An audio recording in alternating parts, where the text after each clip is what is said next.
All right, we are joined by Grace Jean, co-host of the What's in the Game podcast. Everybody give it up. Clap.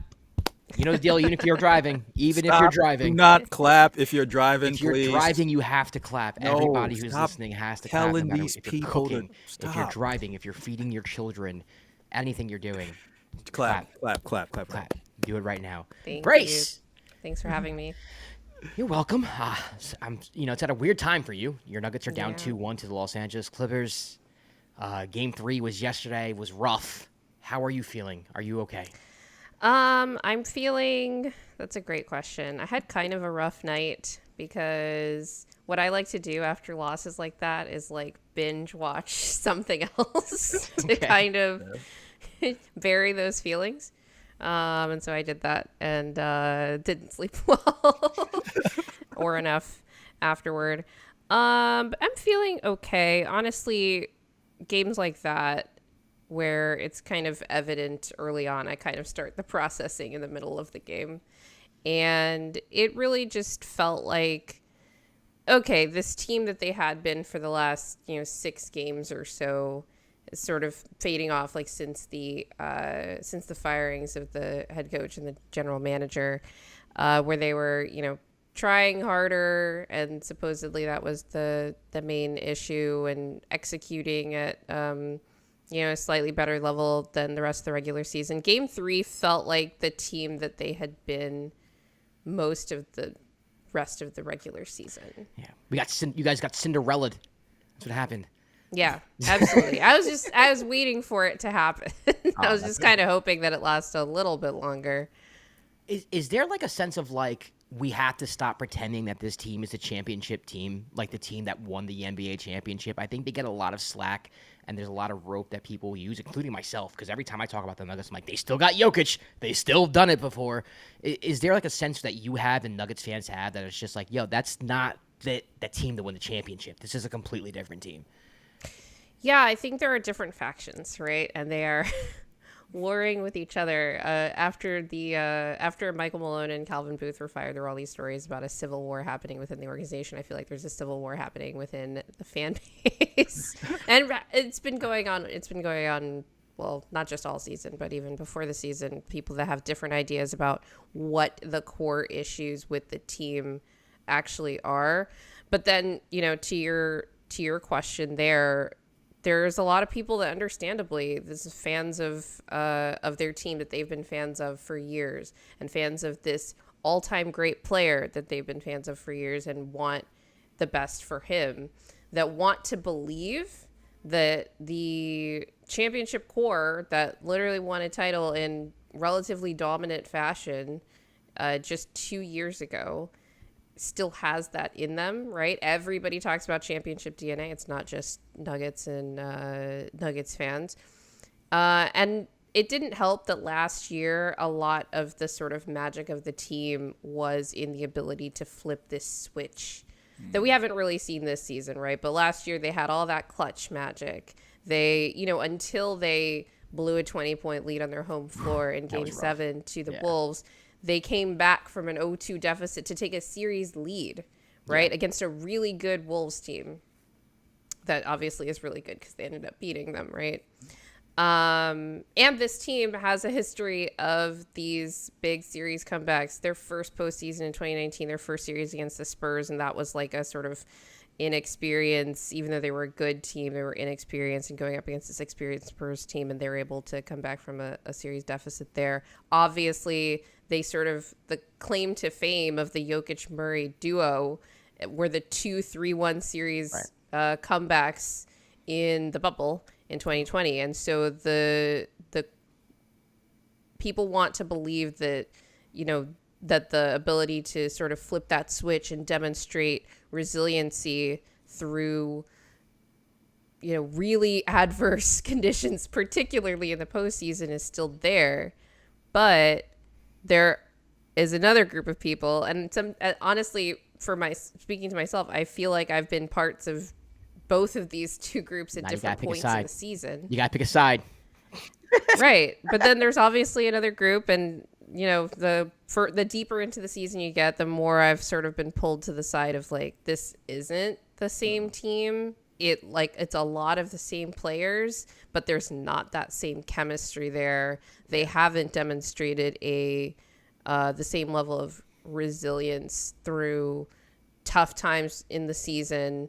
They get, this little dead coach bounce at the end of the year, right? That every team does after they every team except the Grizzlies gets after they fire their head coach this year. But beyond that, the lows of the season have been just so low, and the bounce backs just haven't been as high as, this team has been able to respond in the past. Oh, okay. With that, talking about the losing the coach, I guess what was your reaction? Like, where were you when the news came across your phone? And then Where was I? yeah, that's always mine because I remember where I was. Because yeah. me and Josh were texted, and then we're like, "Wait, what just happened?" Yeah. And then the Calvin Booth news came right afterwards. We're like, "What is happening?" Because the playoffs is like tomorrow. So why is this happening now? But what was your initial reaction when the news came across your phone? So where I was I was literally just waking up. I think the news had dropped a few minutes before I woke up, and I checked I actually got woken up by a buzz on my watch, and I got a text from someone that says, "Were you expecting this?" And that could be like a million things. 80% of me, 80% of me knew what it was, because this was following this 4-game losing streak. The team hasn't had a 4-game losing streak since, I believe it was the April before the title run. Okay. And there'd been a lot of talk about Michael Malone being on the hot seat this season and all of this. But the other 20% of me thought, is Jamal out for the season because he'd been having this lingering hamstring thing that had kept him out of those 4 games that were part of the losing streak, right? Yeah. So then I go to my phone and I check out what's happening, and that's how I found out. And then obviously a few minutes later is when the Calvin Booth news dropped. So I barely had time to even process the coach firing. I wasn't surprised at the firing. I was shocked at the timing, but I also kind of understood once, the governor of the team slash owner, the sort of Peter Dumont of the Nuggets, tried to explain his reasoning for trying to sort of jolt the locker room, and how flat it had been, particularly during that losing streak, but really how the standards had slipped throughout the season. While I didn't necessarily agree with the firing as sort of the, because when something like that happens, there's always an inclination to be like, well, that was the problem. That's why they did that. Like, I didn't agree with Malone being the problem, but he wasn't the solution this season. That was evident from the way that the season was proceeding. And yeah, it was really just kind of bittersweet, because the more I reflected on it, the more I realized how pivotal Malone and his presence and the sort of bravado that he brought to the team was sort of instrumental to drawing me in as a fan as late as I came to this fan base. All right, so now you're down 2-1 to the Clippers. What are you feeling for the rest of this series? Are you an optimistic Nuggets fan in the sense where you're like, listen, we still have Jokic, we can still win this series? Or is there like a sense of dread where it's like, they're just better than us, it's not our year, coach is gone? Like, what's the vibe that you're feeling, and what's the vibe that you feel that Nugget fans are feeling? The vibe I feel that Nuggets fans are feeling, by and large, is like this series feels like it's over, because they didn't win that really close game 2 at home. They lose this game 3. There are, like I sort of alluded to, some people that still think that they have it in them to try and, come back in this series. But I think a lot of people agree that the roster that's been put around Jokic isn't good enough. And there are even some that agree with me that Jokic himself hasn't been good enough in this series. And that's a confluence of things. Like, he hasn't been able to be his best self because of the roster, but also there's more that he could be doing.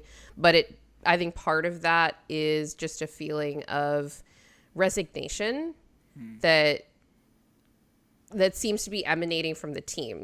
Just this morning we're getting reports, continuing of the impact of Michael Porter Jr.'s shoulder injury and how much pain he's in, and Aaron Gordon and his calf stuff that's keeping him from, being able, he's like, I can barely jump right now. And those are the kinds of stories that you get out when that come out. You're searching for an excuse, like, when things are not going well. Yeah, we're not going to pull this one off.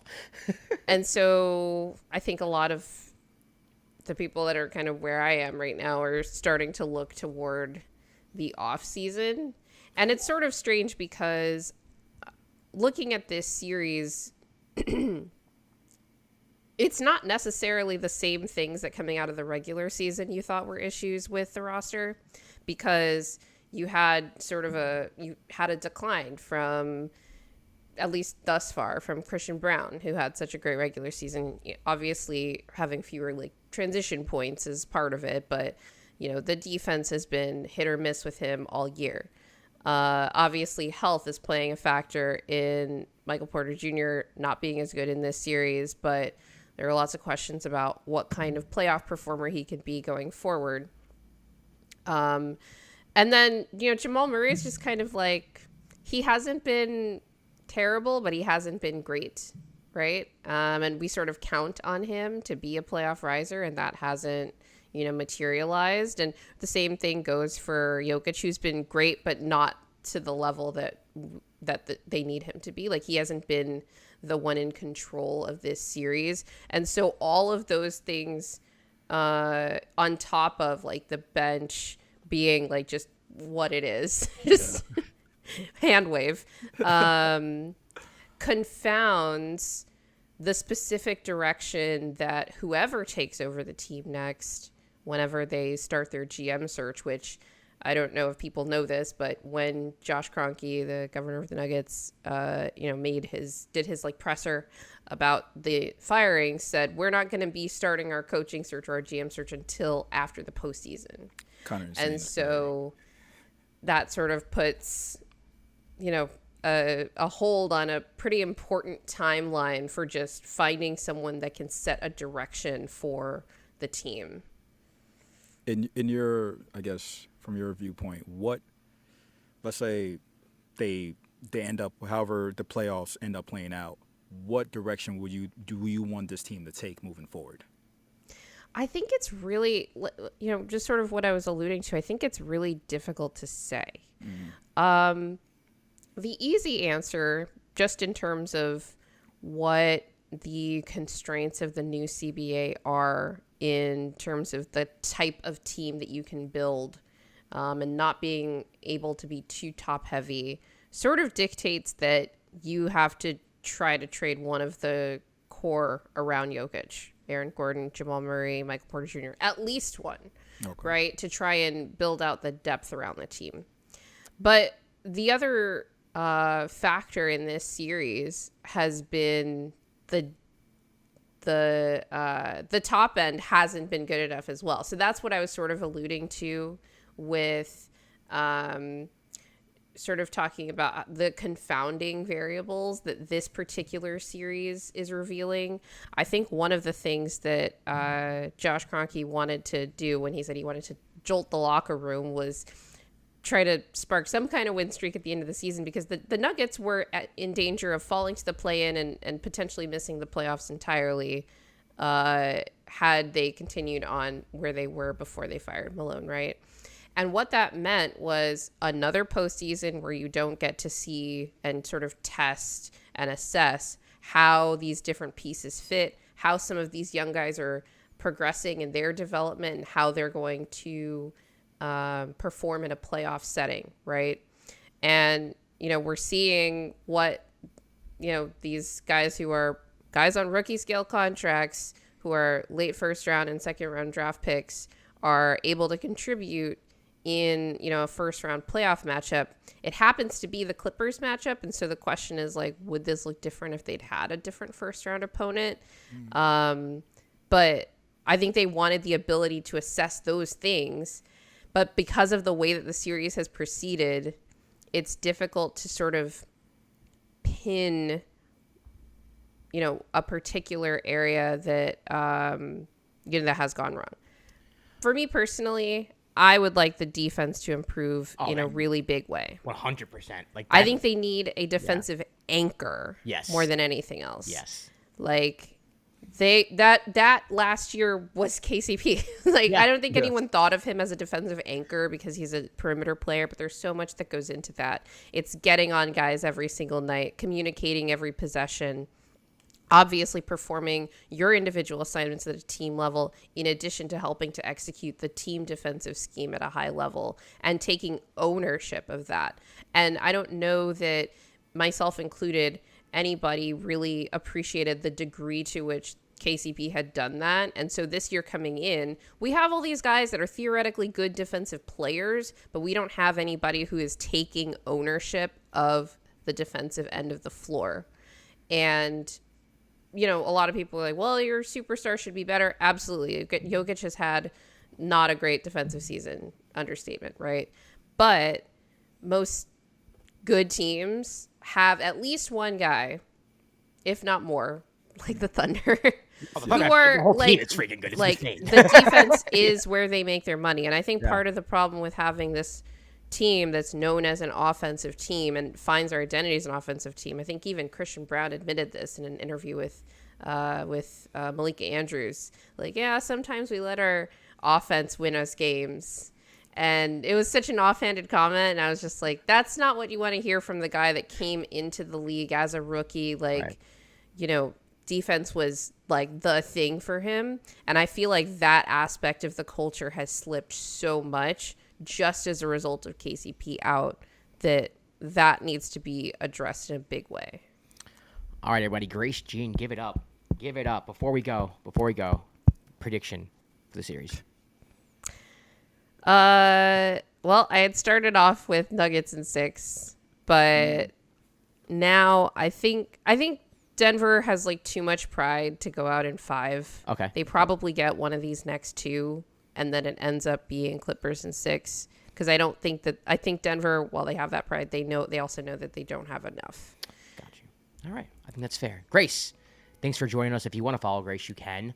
You can follow our podcast, What's in the Game, right? That's what it's called? What's in a Game. What's in a Game podcast. So go follow that. Grace, where can everyone follow you on Twitter, Instagram, all that good stuff? You can find me on Twitter at ErinBurr27, ErinBurr27 on X. I'm also on Blue Sky. And you can find our show's socials at What's in a Game NBA everywhere. All right, there you have it. Thanks, Grace. Appreciate you. Thank you.